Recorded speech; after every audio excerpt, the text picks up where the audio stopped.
Bonjour à toutes et à tous. Ce nouveau numéro de J'ai rendez-vous avec est consacré à une battante et même beaucoup plus encore à une combattante. Et vous allez comprendre pourquoi. Comme d'habitude, ce programme il est coproduit par Now Coworking et par PNTV. Et comme d'habitude également, il est préparé par Ludivine Bunel et il est réalisé par Adrien Pulby. Et le meilleur vient à la fin, c'est en public.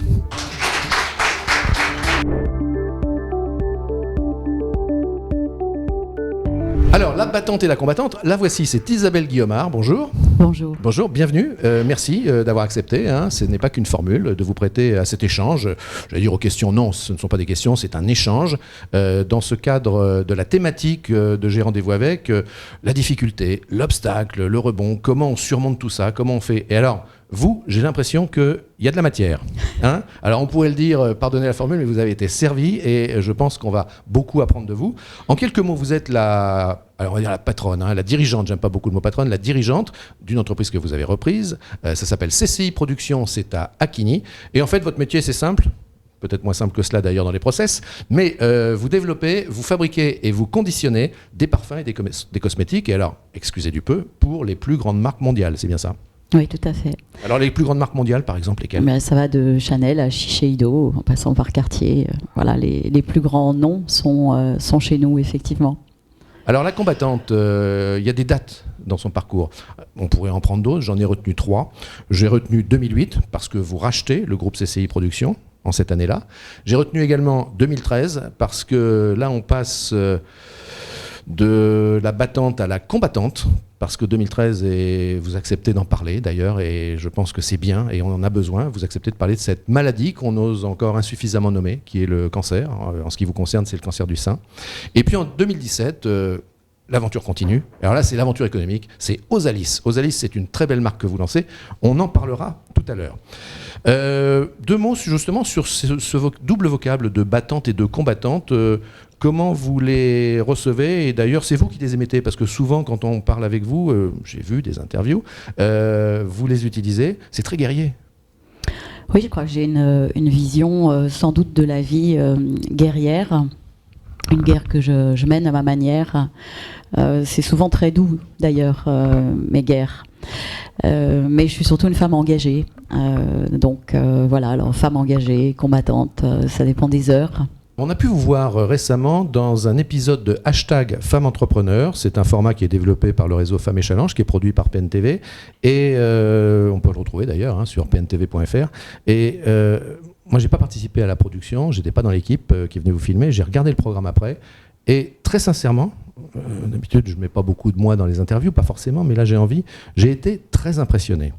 J'ai été impressionné par cette espèce de ce mélange à la fois de très fort charisme que vous avez, je pense, on verra si le public est d'accord avec moi, à la fois d'une forme de sérénité, et puis vous développez quelque chose d'apaisant en même temps. Voilà, je ressens tout ça en même temps. Est-ce que vous comprenez ce ressenti ? Est-ce que vous pouvez l'expliquer ? Alors, je pense que c'est une personnalité qui est façonnée par la vie, sans doute, et vous savez, ce que l'on dégage et ce que l'on émet, finalement, le maîtrise assez peu. C'est vrai le fruit d'une vie de femme, d'une femme chef d'entreprise, et le fruit d'épreuves que j'ai réussi à surmonter. Je crois que, effectivement, j'arrive à transmettre finalement de l'énergie, mais le tout avec sérénité ou douceur. Je vais vous faire une confidence, ma femme a une formation de psychologue, alors je m'inspire tous les jours, je la fais parler pour essayer de comprendre de mieux en mieux. Alors je ne vais pas jouer au psychologue de quartier, mais j'ai l'impression qu'on ressent chez vous également, je me lance un peu, une espèce de recul, de distance par rapport aux choses, par rapport aux faits. Là encore, est-ce que je me trompe ? Non, pas tout à fait. J'essaie d'avoir cette... je pense que je m'inscris en permanence dans une vue un peu... j'appelle ça, moi, d'hélicoptère. Je m'en suis beaucoup servi dans le business. Et je regarde les choses de loin, j'essaie de m'en extraire. Ça permet d'avoir une acuité d'analyse un peu différente. Et c'est vrai que puisque là on est sur un sujet économique, c'est aussi ma façon de gérer les affaires avec ce recul que j'essaie d'avoir toujours. On commence par le début, Isabelle. Allez, je vous appelle Isabelle. On est Avec dans plaisir. un lieu intime. Oui, il y a le feu même qui brûle derrière nous. L'histoire, elle est quand même étonnante, presque caricaturale. La cadre supérieure, en haut de la belle tour, le bureau en verre, on est à Neuilly, on est dans l'industrie pharmaceutique, très belle carrière, très belle réussite. Vous dites d'ailleurs, quand on vous entend en parler, le confort, la sécurité, enfin bref, tout va bien. C'est-à-dire que vous êtes presque un exemple pour beaucoup, pour y être inspirante. Et on est avant 2008. Et là, malgré tout, vous ressentez de la frustration, alors qu'en fait, tout un chacun dirait, attends, c'est formidable, on rêverait tous d'être à votre place. Non, il y a quelque chose qui ne va pas. Qu'est-ce qui ne va pas ? J'ai oublié, il y avait le salaire avec, certainement. Et le salaire, la voiture, effectivement, Ouais. c'est ce qu'on appelle, je dis successful, j'avais tout. Mais Dieu, que j'étais frustrée À ce point. à ce point. Et c'est une sensation d'étouffement. Et cette phrase que je dis toujours, je ressentais, tu es bien là et tu vas y rester longtemps. Alors je dis aussi souvent avec humour que y a des femmes à 40 ans qui font des troisièmes enfants. Moi j'ai fait une crise de la quarantaine gigantissime et j'ai acheté des usines. Donc, ce que je vous dise, elles m'ont largement occupée et investi autant qu'un enfant, avec les joies, les peines et les nuits blanches. Donc oui, c'est un besoin d'engagement, un besoin de donner du sens à une carrière. Je suis une femme d'action, le travail compte énormément dans ma vie. Et il fallait que je fasse autre chose, c'était plus possible. Et je voulais une entreprise avec des gens, je cherchais des gens. Il n'y avait pas de gens dans le bureau, autour du bureau vitré à Neuilly ? Si, il y avait plein de gens, mais je sais pas, c'est très difficile à expliquer quand vous avez cette sensation d'un besoin de retour à la vraie vie. Et davantage toucher, oui, toucher les choses. Toucher les choses, toucher les gens, construire, reconstruire. Quand j'ai visité ces usines en quasi-liquidation judiciaire, c'était Zola, c'était une situation dramatique, ça allait fermer. Moi, j'ai visité, je me suis dit, mais cette personne morale, cette société, elle est faite pour moi. C'est le compagnon de mes prochaines années. Et oui, reconstruire, bâtir, redonner une stratégie, ça a donné un sens à ma vie absolument incroyable. Ça a été un vrai basculement de vie. Je l'ai dit tout à l'heure, je le rappelle, notre thématique c'est l'obstacle, la difficulté, ça peut être aussi le doute, ça peut être aussi l'incertitude. Lorsque, à cette époque-là, vous quittez le fameux bureau vitré à Neuilly et que vous vous lancez dans cette folle aventure de reprendre, et puis en plus on est dans l'industrie, c'est pas les services, c'est beaucoup plus lourd aussi en investissement, bien sûr. Vous dites, c'est un saut dans le vide. Là on est en plein dans notre thématique. Qu'est-ce que vous ressentez à ce moment-là ? C'est vraiment le saut dans le vide. Je me souviendrai toujours de Gare Saint-Lazare à attendre mon train. J'avais rendu les clés de la JAG, le téléphone, enfin tout. J'avais plus rien. J'avais tout investi. J'avais 1 000 € sur mon compte. Et j'ai acheté une boîte qui perdait 1 million d'euros par mois. Et qui était au bord du gouffre. Oui, j'ai vraiment eu cette sensation de saut dans le vide. Ma grand-mère, qui n'est plus de ce monde, a dit ma petite fille est folle. On quitte pas tout pour acheter des usines en perdition. Mais ce vide était à la fois aspirant et formidablement énergisant. C'est-à-dire que le saut dans le vide, certains l'imaginent vers le bas. Et moi, je ne sais pas comment vous expliquer, mais ce saut dans le vide, il m'aspirait vers le haut. Et bien sûr, il y avait la peur. Mais il y avait aussi une formidable énergie qui entrait par tous les pores de ma peau. La vie professionnelle est indissociable de la vie privée, de la vie familiale. À ce moment-là, encore une fois, je ne cherche pas à être indiscret, mais du côté de la vie privée, qu'est-ce qui se passe ? Est-ce que vous êtes soutenu ? Est-ce que c'est un moment où beaucoup de choses basculent aussi de ce côté-là ? Ou est-ce que c'est l'histoire d'une famille, l'histoire d'un couple ? J'ai envie de savoir. Non, c'est pas l'histoire d'un couple, et c'est vrai que j'ai cette caractéristique de femme, de chef d'entreprise et de carrière, de l'avoir menée seule. Et j'ai pas réellement, je ressens pas ce besoin. Je dirais presque que ma carrière, mon travail est mon domaine protégé, ma chasse gardée, où j'ai besoin d'être seule. Cette solitude me nourrit, et donc je fonce seule. Lorsque je vous ai dit tout à l'heure que je m'étais senti un peu impressionné de vous voir interviewer dans le numéro de Femmes et Challenge, j'ai ressenti ce que je ressens là. Je suis plus près de vous que ne l'est le public. Je trouve que vous avez quelque chose de très félin. Alors, les gens qui me connaissent bien disent que je suis effectivement comme les chats, très douce quand j'ai les griffes rentrées. On a l'impression que ça peut griffer aussi, hein, dans un certain nombre de cas. Ça peut. Ça peut. Bon, je vais me tenir à carreau. Autre chose que vous dites à ce moment-là de ce basculement professionnel, une phrase importante parce qu'elle vous est dictée aussi par la phrase d'un auteur ancien. Vous avez dit « J'ai décidé de changer l'ordre de mon monde ». Oui, j'aime beaucoup cette notion de Descartes qui nous explique qu'on ne peut pas changer l'ordre du monde, qu'il vaut mieux changer ses rêves. Et alors clairement, c'est une notion à laquelle je m'oppose formellement, c'est au plus profond de mon être, ça.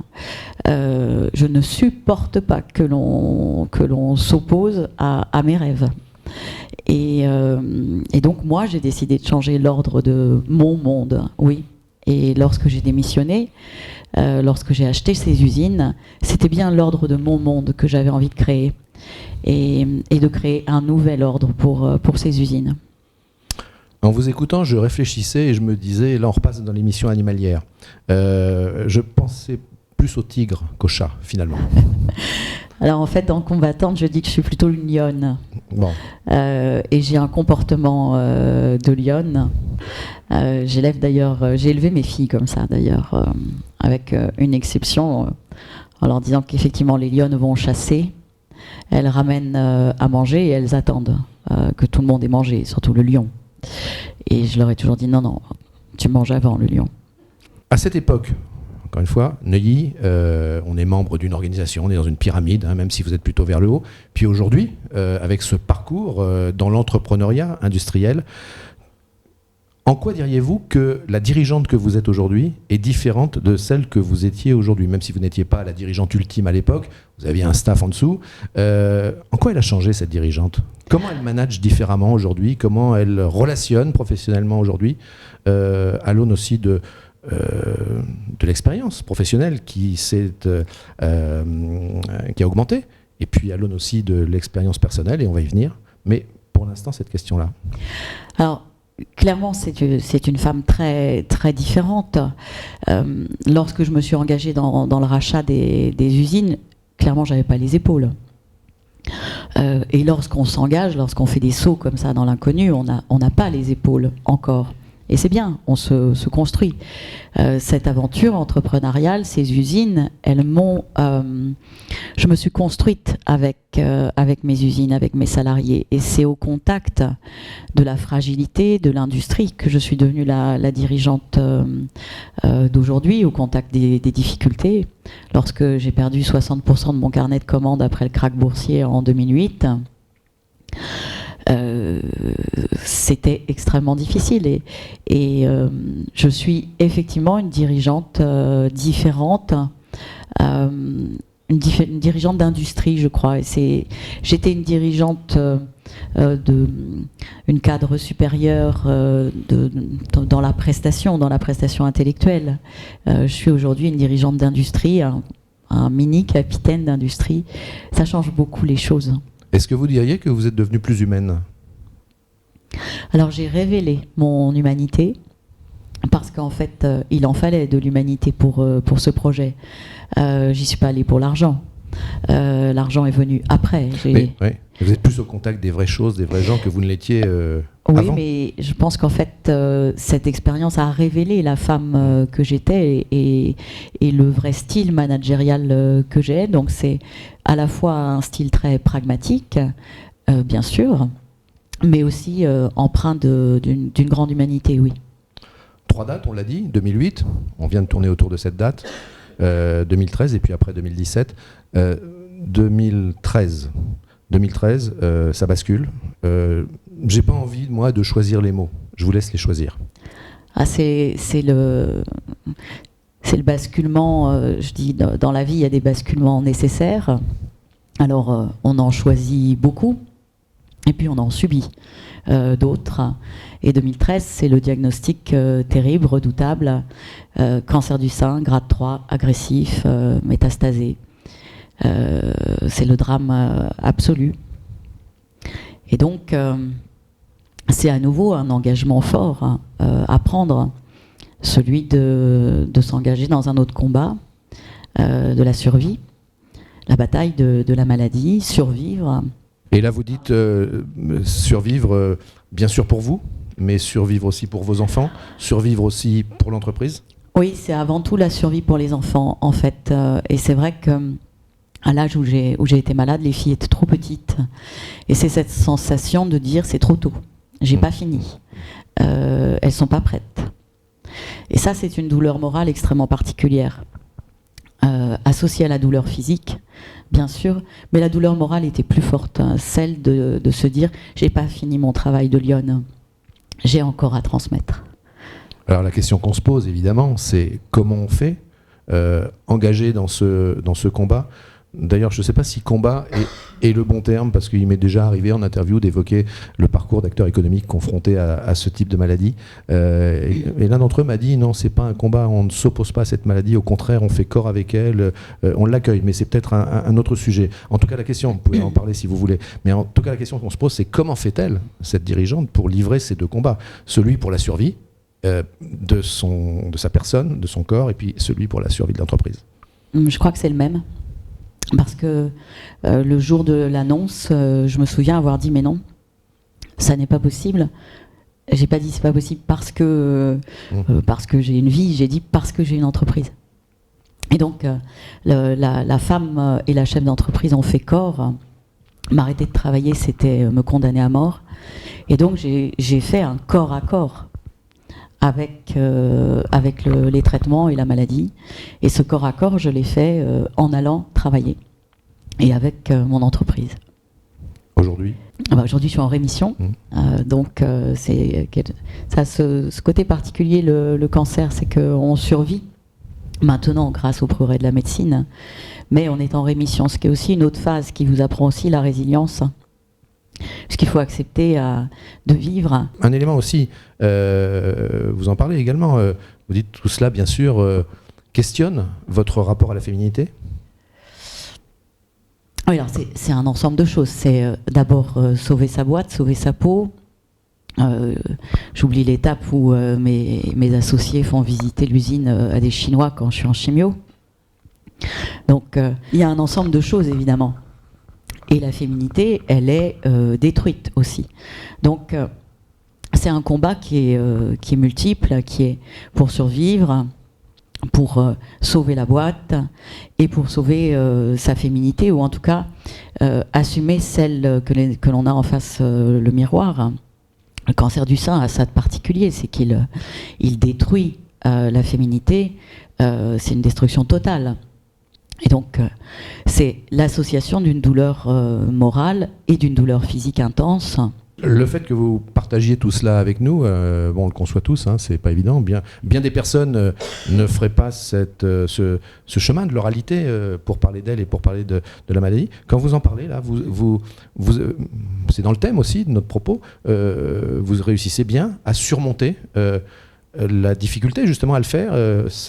Vous le faites presque quasi naturellement ou c'est un effort ? Non, c'est naturel, c'est même devenu c'est un besoin, c'est du témoignage.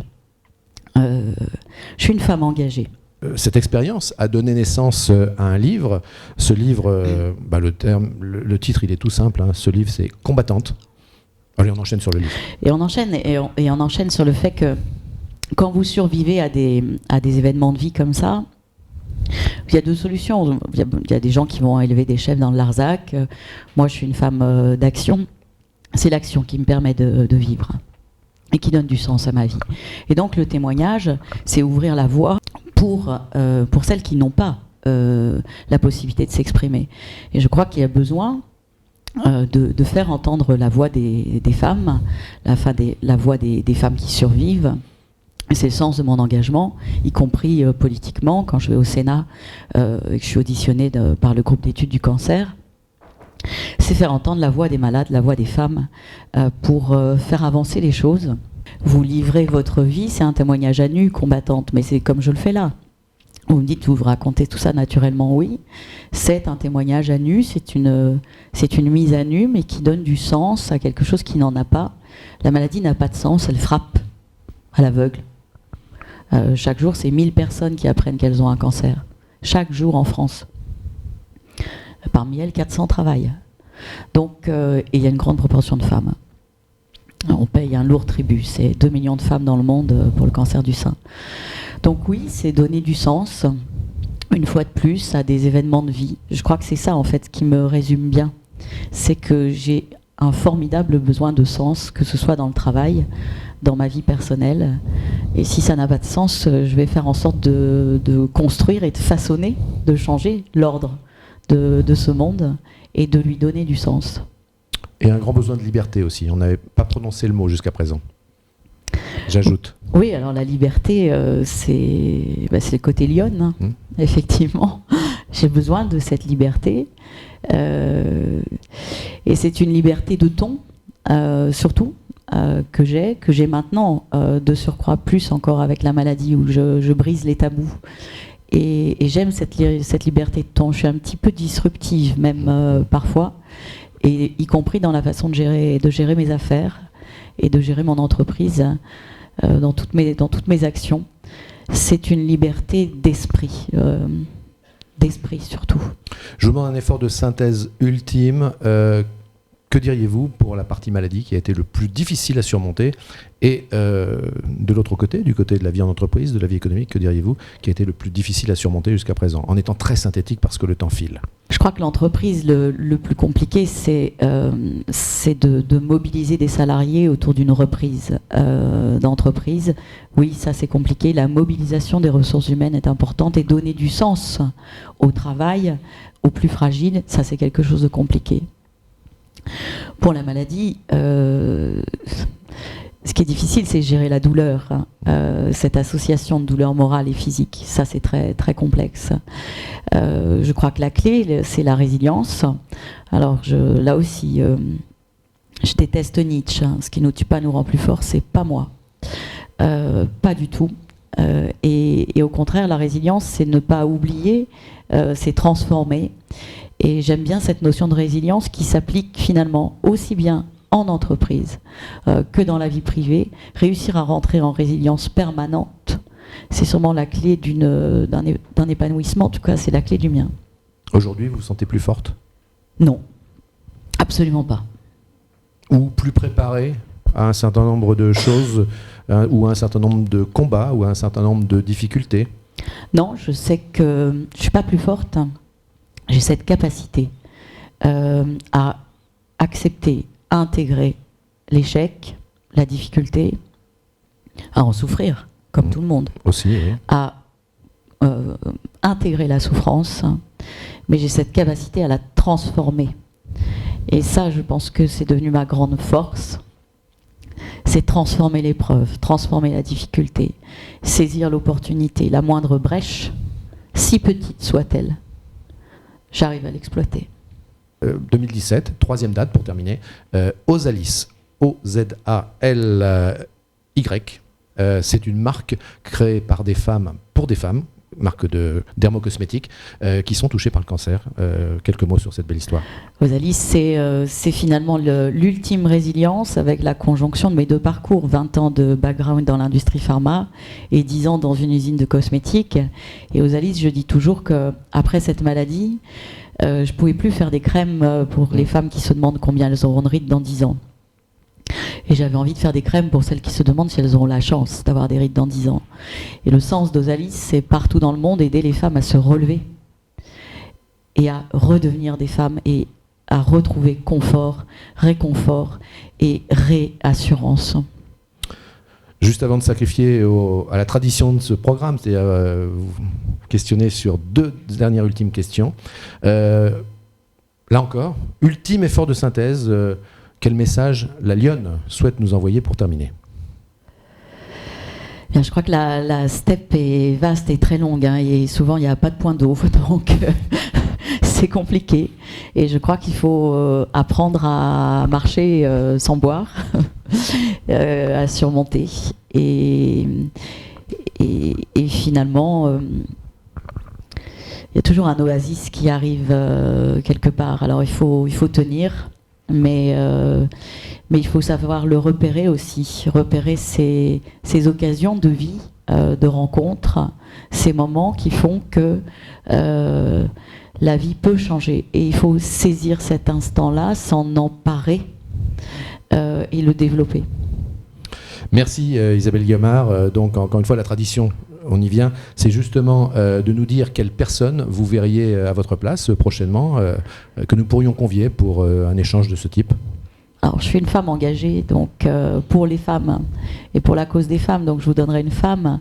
J'ai un mentor dans ce grand parcours que j'ai eu, c'est Anne-Sophie Tuzinski, qui est une grande dame, très grande spécialiste des ressources humaines, et qui a créé Cancer at Work après l'épreuve de la maladie, qui maintenant regroupe plus d'1,5 million de salariés.